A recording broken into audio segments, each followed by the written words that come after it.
Vamos dar uma olhadinha. Já vimos o processo de eletrização por atrito, por contato e por indução. Aí a gente vai entrar no conceito de eletrodinâmica e continuar as leituras aqui, né?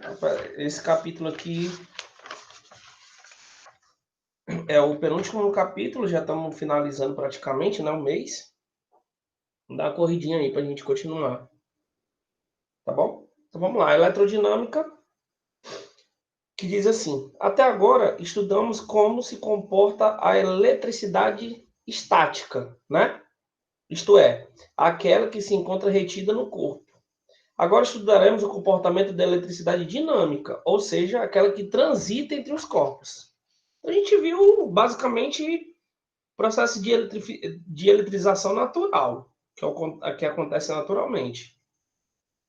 Tá bom, Yasmin? O restante, agora a gente vai ver o comportamento da eletricidade dinâmica, aquela que transita de um corpo para o outro, tá? Tudo bem? Então vamos lá. Como é que funciona o processo aí? Vamos por você sabia, né? Microondas são ondas eletromagnéticas de alta frequência, certo?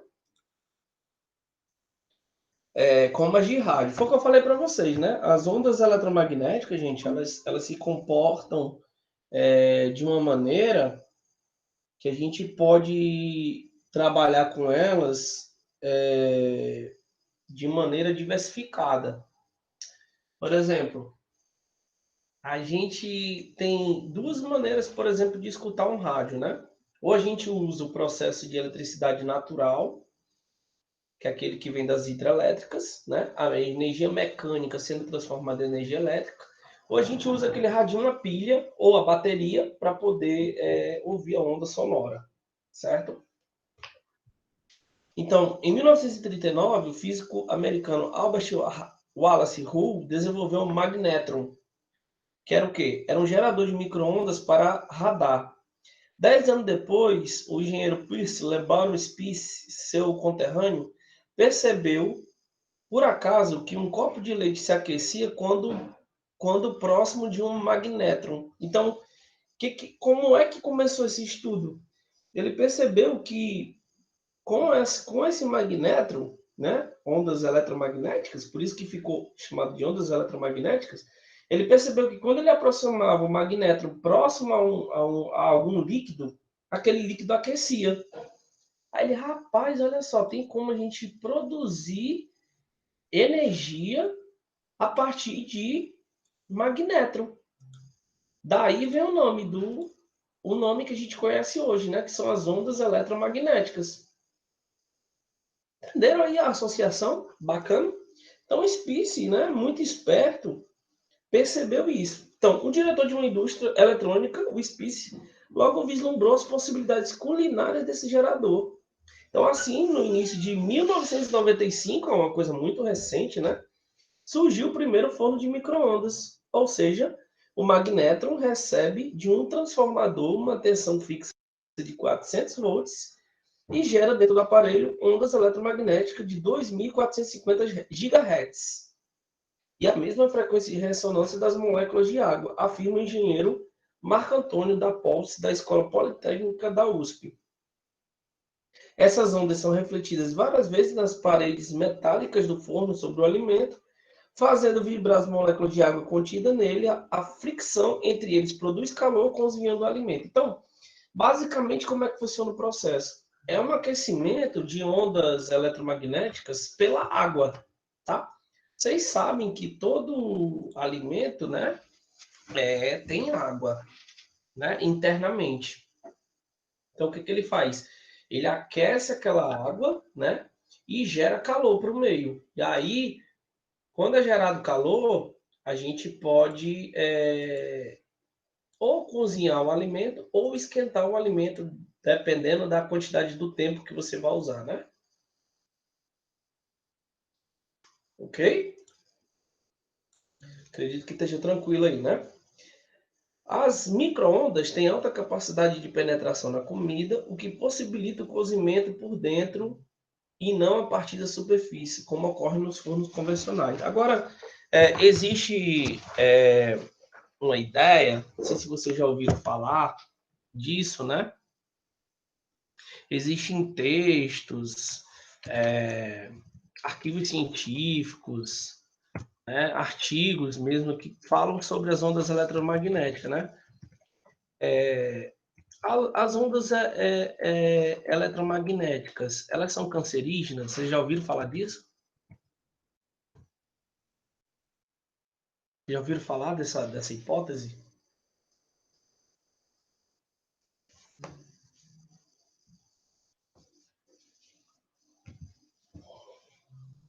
Não sei se vocês já ouviram falar disso. Talvez, não sei se vocês já ouviram, mas, por exemplo, existem artigos, e também tem a questão de um relatório americano que saiu uma vez numa revista da Ciência e Saúde, que diz assim: um relatório americano inédito prova que ondas de celulares causam câncer em ratos. E vocês sabem que a maioria dos experimentos que são feitos para o homem, né? Tanto quanto vacina, tanto quanto para poder descobrir alguma coisa referente ao ser humano, eles usam ratos, né? E aí nesse relatório diz assim, ó, com a popularização dos smartphones, dos celulares, que invadiram o nosso cotidiano, né? A previsão é de que até o final desse ciclo, né, a gente já tenha 4,9 bilhões conectados à internet, né, de pessoas. E a internet, gente, para quem não sabe, a internet móvel, né, ela utiliza radiofrequência para conexão. Vocês sabem disso, né? O perigo potencial disso aí é o seguinte: é, existe um dano colateral que foi testado nos ratos. Eu não sei se vocês, de repente, depois eu vou até procurar esse artigo para enviar para vocês dar uma olhadinha. Mas normalmente o que o relatório dizia?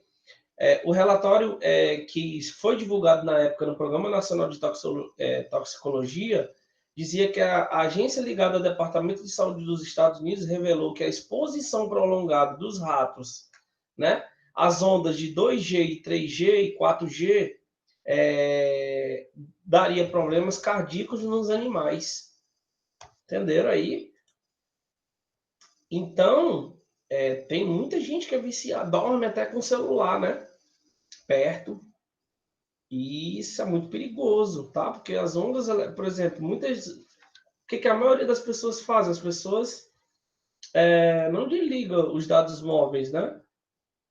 Dormem com os dados móveis ligados.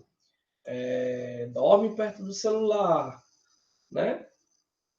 Então, quais são as sugestões, né? É porque normalmente assim, ó, segundo lá o artigo, né? Os animais foram expostos de maneira constante, tá? Radiografia dentro, fizeram uma radiografia dentro do útero do rato, né? Que tinham entre 5 e 6 semanas de idade, bem novinhos os ratos, né? E foram colocados dentro de um compartimento fechado dessas ondas, né? De 3G, 4G de celular. E aí eles foram distribuídos de maneiras aleatórias, foi botando o rato de maneira aleatória, né?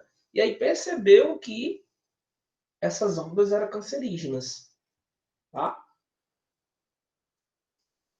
A Isis é esperta. O que acontece? Quais são as sugestões que eu costumo dar em termos disso, né? Já que a gente estava falando de ondas eletromagnéticas. Desliga o celular na hora de dormir. Por quê? Durante a experiência, os animais ficam expostos às ondas durante 10 minutos, né? Aí, em seguida, eles repousam outros 10. Isso durante 15 horas diárias, né? O que totalizou 8 horas por dia de exposição. O que acontece? Os resultados comparativos, né, entre um rato e o outro, por exemplo, o rato que ficou mais exposto àquela frequência de radiação, ele, ele teve problemas cardíacos e morreu mais rápido do que o rato que não ficou tão exposto, tá? Agora, é claro, tá, gente?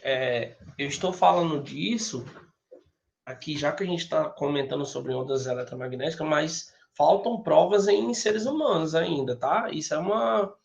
São artigos que foram promovidos na revista Ciência, né? Eu não posso afirmar efetivamente que isso acontece em ser humano. Mas, ó, por exemplo, a Isis falou uma coisa interessante. Morro de medo do celular papocar de noite. Exato, é muito perigoso. Porque ali tá gerando ondas eletromagnéticas, né? Principalmente as pessoas que gostam de dormir com o celular carregando. E que já ouviu falar de vários assuntos sobre isso, mas muitas das vezes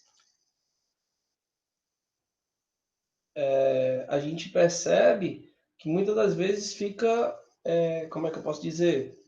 Fica esquecido da memória, né? Certo?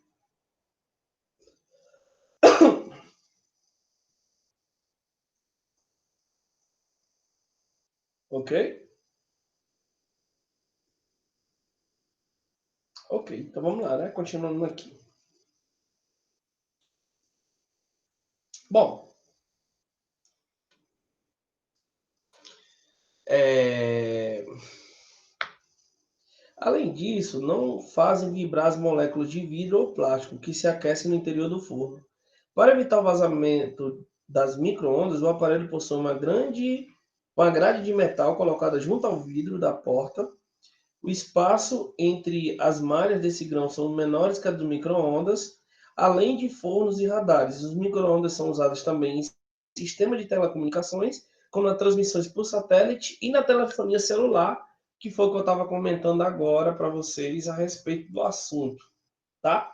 Mas só deixando claro, tá? Que até agora não existe prova nisso em ser humano, tá? Existe um estudo dentro da ciência, né, que fala sobre isso, tá?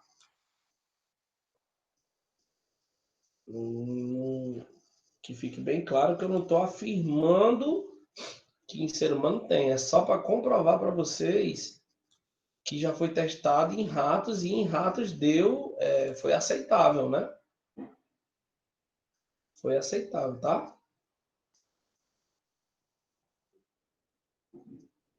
Ok?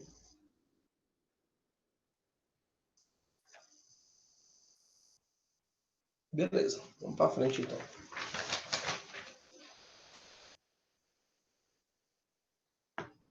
Bom, agora a gente vai conectando os saberes, né? Como é que eu posso dizer? Algumas informações importantes que a gente precisa saber. E aí vamos lá, né? Diz assim: conectando saberes. Não teremos eletricidade suficiente para computadores a partir de 2040. Por que que se fala disso? Né? Segundo o relato, relatou a Semiconductor Industry Association, que é a CIA em português, a Associação da Indústria Semicondutores, o planeta Terra pode não conseguir produzir energia elétrica suficiente para alimentar todos os dispositivos computacionais, para alimentar todos esses dispositivos computacionais existentes a partir de 2040. A notícia soa como algo apocalíptico, né? Demais, mas o estudo realizado pela organização mostrou que não haverá eletricidade para suprir tantos computadores caso a tendência de aumento do número de aparelhos de geração de energia continue como estão hoje. Conforme foi apurado pela CIA, na pesquisa chamada Internet e Tecnologia Roadmap Semiconductor 2.0, algo como Mapa de Tecnologia Internacional para Semicondutores 2.0, já utilizamos uma fatia imensa da produção mundial de eletricidade em computadores pessoais, e mais ainda servidores que compõem a internet mundial, entre outros dispositivos com funções diversas. Certo? Então, isso aqui é um estudo em cima do que já foi produzido, galera, do que existe hoje, tá? Não é uma coisa que é inventada, que passou por cima. Não, tá bom? beleza? Sobre aquele tema que eu falei para vocês, né? A respeito do celular, eu tinha participado de um artigo científico na época na escola, de um trabalho que eu acompanhei sobre tecnologias e ondas eletromagnéticas, né? E aí eu até estava procurando aqui, e aí eu percebi algumas dicas que na época a gente estudou através de artigos científicos, produção de textos, a produção de textos de outros países, né? A respeito do celular. Então, por exemplo, algumas coisas interessantes, ó. O celular ligado, né? Deveria ficar em outro cômodo ou mais de 3 metros de distância, tá? Deve ficar sempre afastado do corpo, né? Especialmente da cabeça, dos órgãos genitais. Se você puder optar por fone, melhor, né? E também fone que não seja muito alto por conta das ondas sonoras também, né? Se puder falar ao uso, né? Usando o alto-falante melhor, né? Tem gente que não opta, não gosta do viva voz, né? Aquele modo viva voz, né? E para evitar, às vezes, qualquer dano colateral com a tela também, né? Por questões de como é que eu posso dizer? De radiação mesmo, é bom. Existem alguns aplicativos que você instala, tipo um filme protetor, como se fosse uma tela protetora, né? Para poder emitir menos radiação, ondas eletromagnéticas, tá bom? Claro, gente, que tudo isso serve para a gente, como é que eu posso dizer? Sabe, de dicas, né? Não é assustando ninguém, não. É só uma questão de dicas mesmo, tá bom? Corrente elétrica. O movimento ordenado de elétrons através de um fio condutor é chamado de corrente elétrica. Olha, o movimento ordenado, tá? Ou seja, segue uma ordem que a gente vai já ver como é que funciona isso. Quando estão sujeitos a uma força, os elétrons livres de um fio de cobre, por exemplo, começam a se mover de uma forma ordenada. A quantidade de elétrons que passa por uma secção transversal de um cabo condutor de eletricidade, num determinado tema, chama-se intensidade de corrente elétrica, que a gente vai ver uma formulazinha já já sobre a intensidade de corrente elétrica, tá bom? Assim sendo, calcula-se a intensidade da corrente elétrica da seguinte forma, aí nós temos aí a fórmula, ó. A intensidade da corrente elétrica é igual à quantidade da carga elétrica pelo tempo, tá bom? Só que antes disso, né, da gente ver alguma aplicação aqui, a gente vai ver esse texto aqui do Caminhando para o Futuro, tá bom? Que diz assim, ó, Caminhando para o Futuro. O que o estudo apurou é que, no caso, o aumento do número de computadores, se continuar, né, como hoje, e seja acompanhada pelo mesmo crescimento da geração de energia elétrica no ano 2040, vai marcar o ponto exato em que não seremos mais capazes de alimentar energeticamente tantas máquinas e dispositivos eletrônicos. Ainda não se existe, cadê? Me perdi. Ainda não existe uma resposta satisfatória sobre o que deverá ser feito caso esse prenúncio se torne real. E qual a solução da CIA para esse problema? A adoção de novas produções de eletricidade, entre elas as usinas nucleares. Aí seria um dano ambiental, né? As usinas nucleares liberaria partículas radioativas, alfa, beta, gama, e aí seria poderia dizer que poderia ser um apocalipse ambiental, né? Se a gente trabalhar muito com usinas à base de usinas nucleares, né? Tá? Especialmente utilizada a tecnologia de fusão nuclear, ainda não dominada de maneira segura e limpa pela ciência. Ó. Não é assegurada de maneira limpa, né? E nem segura. Geralmente utiliza-se a ficção nuclear, mesmo esse tipo de usina, de mesma forma que em bombas atômicas. Ó.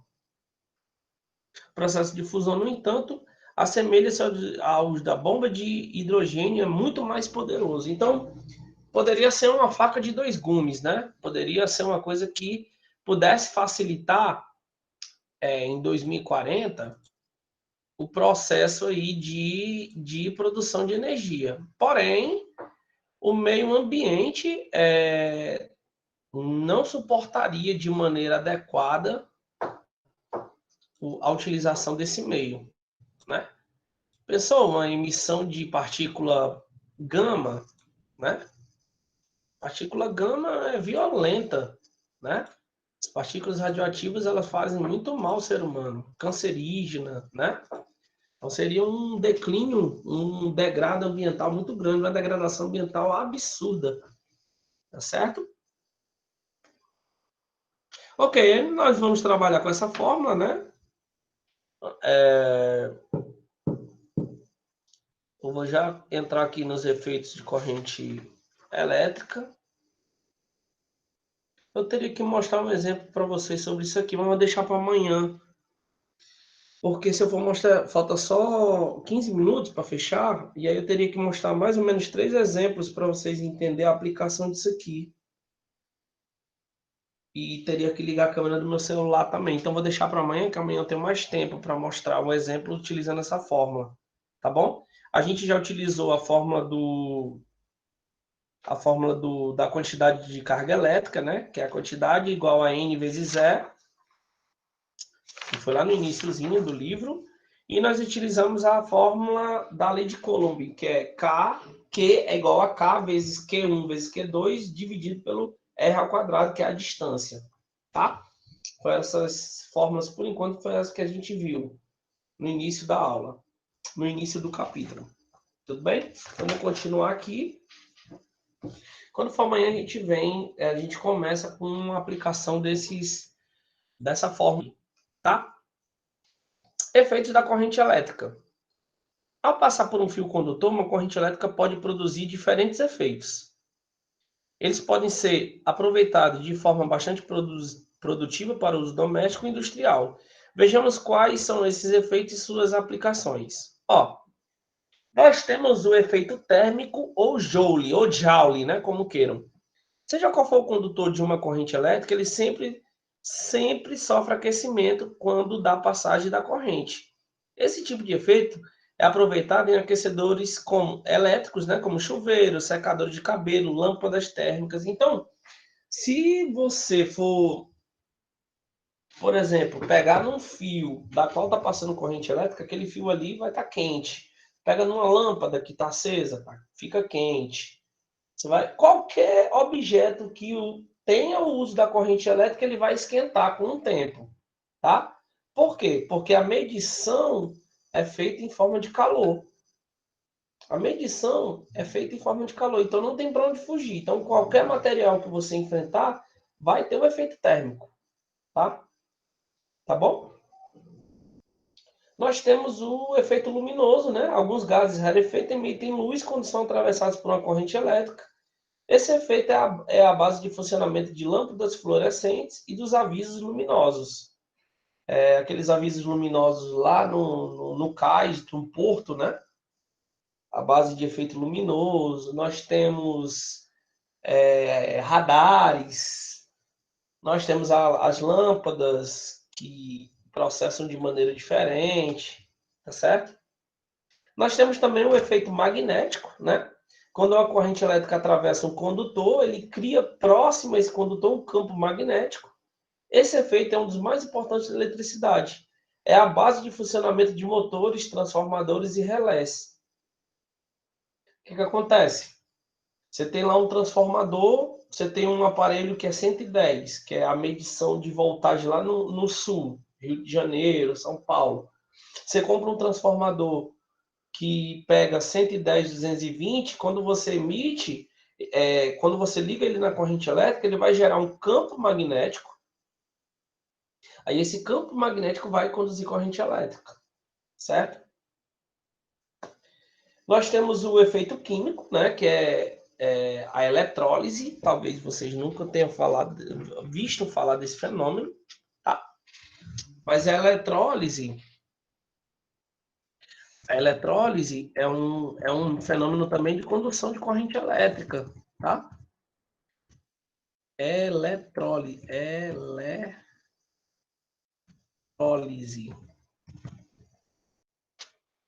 Eletrólise, ela é um fenômeno mais ou menos assim.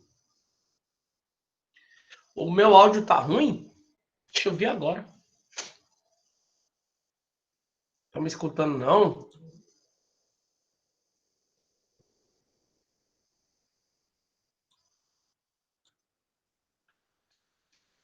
Easy, se tiver ruim, tu sai. A Stephanie tá escutando. Easy, se não tiver normal, tu sai e entra de novo. Viu? Isso. Saiu ela. Então, eletrólise. O que é eletrólise? Vai acontecer reações químicas, né? Vai acontecer reações químicas para que possa gerar corrente elétrica.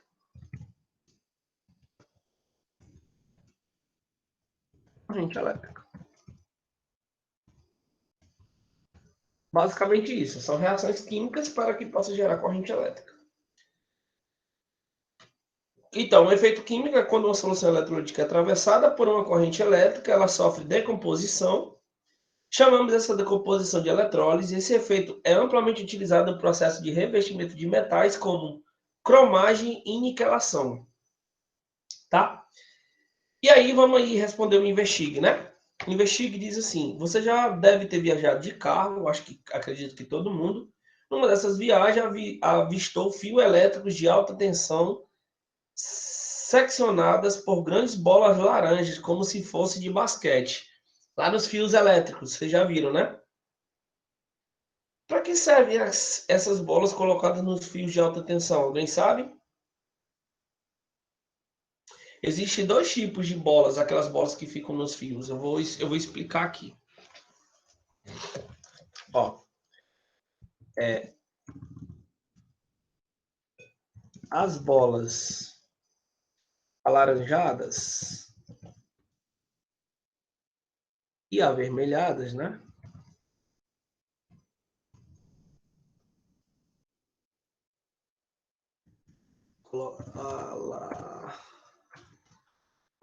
Alaranjadas e avermelhadas colocadas nos fios de alta tensão que cruzam as rodovias servem para sinalização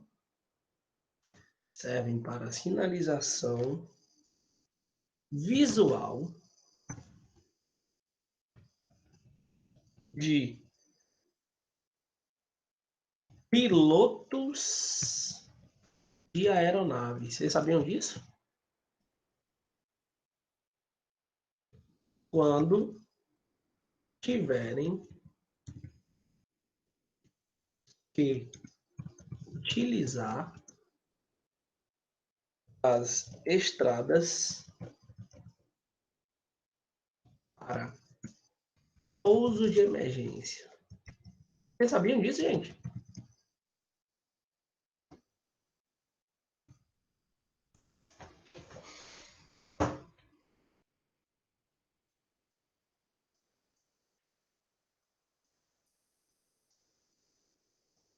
O cara que faz o curso lá na FAB, na aeronáutica, quando ele tem uma disciplina que ele estuda, que é a física aplicada para... No próximo ano a gente ainda vai estudar sobre energia elétrica e afins, certeza. Vocês vão estudar sobre energia elétrica no 9º ano, bem detalhado, e no 1º ano, no 2º ano e no 3º ano do ensino médio, tá? Ainda mais detalhado ainda. É muita coisa que existe. Por exemplo, tudo isso que eu falei aqui, isso aqui é só um resumo. Todo tipo de corrente elétrica existe uma fórmula. Vocês vão Vocês vão calcular muito no ensino médio. Trabalha. Por isso que é importante ter um pouco de conhecimento aqui no ensino fundamental, que gera esse conhecimento, né, de maneira satisfatória lá no ensino médio. Entendeu? Para que possa trabalhar de maneira adequada. É sim, viu, Stephanie?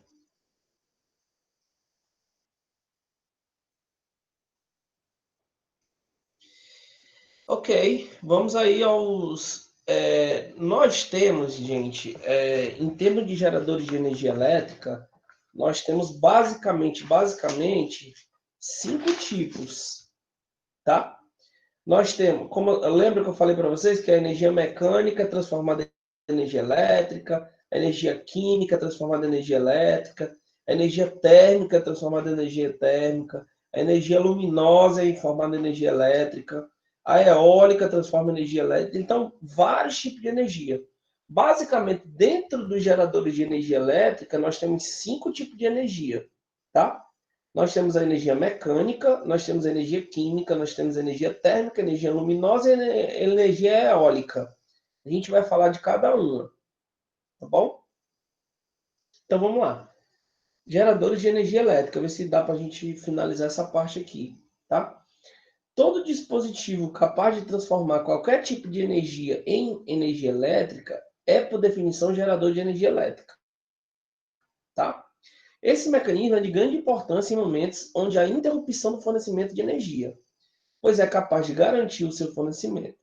O tipo mais comum de energias conversíveis em energia elétrica são a energia mecânica, que é a energia da hidrelétrica, né? Energia mecânica transformada em energia elétrica, a energia química, né? Energia química, a energia térmica, a energia luminosa e a energia eólica.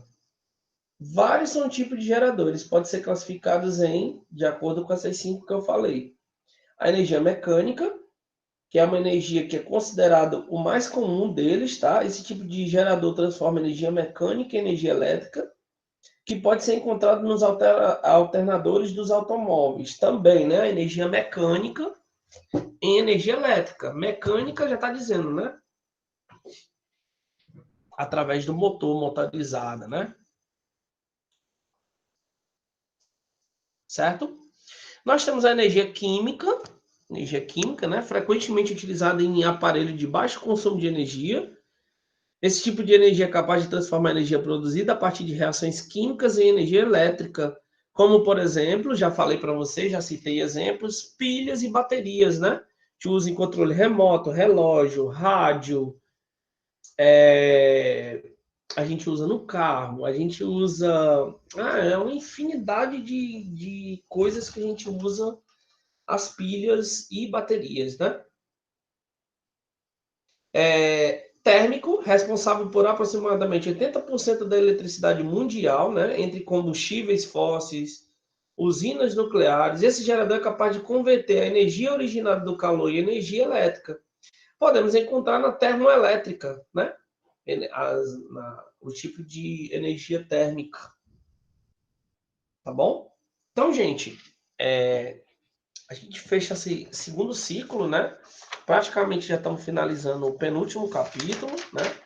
Vai ter só a diferença de potencial e resistência elétrica, a potência elétrica, que é outra fórmula, né? Que a gente vai ver depois. Faz a atividade e fecha o capítulo 11. E aí, na outra semana, que é praticamente a última semana antes da revisão, né? A gente fecha o capítulo 12. Então, na prova de vocês, eu só vou cobrar o capítulo 11 e o capítulo 12. Prova do quarto bimestre. Tá bom? Ok? A gente fecha o capítulo... Vamos tentar fechar o capítulo 11 amanhã, né? Que talvez não dê tempo. Mas a gente vai no pique aqui, dá certo. E aí a gente tenta, tá bom? Coloca aí o número de vocês, o nome, e a gente fecha a aula de hoje. Obrigado pela presença, obrigado por me escutar. Tchau, Isis. Fiquem com Deus. E até a próxima, se Deus quiser. Tá bom? Tchau. Vou lá pro 9º ano agora. Fiquem com Deus.